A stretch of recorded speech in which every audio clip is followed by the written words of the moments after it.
Assalamualaikum warahmatullahi wabarakatuh. Hari ini Sabtu 25 Januari 2020.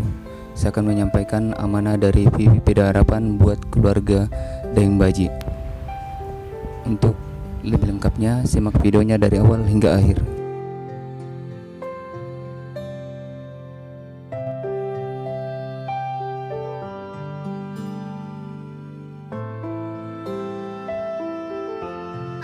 Tiap berapa hari kita jual lagi tuh? 3 hari. Kalau pas kita jual lagi 3 hari. Iya.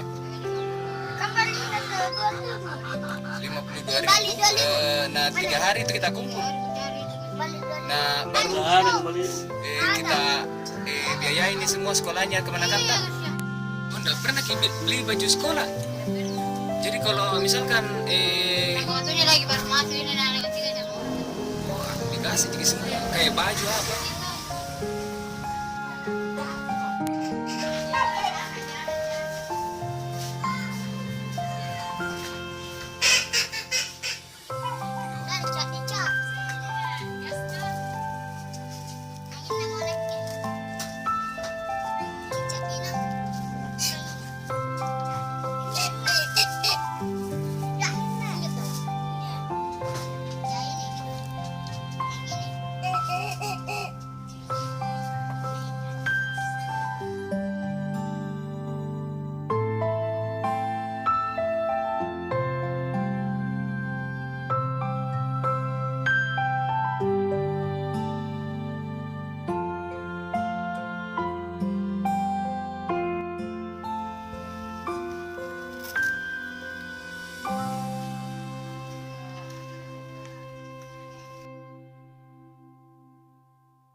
Assalamualaikum, terima kasih VP Harapan atas tanpa pemberiannya pada saya ini.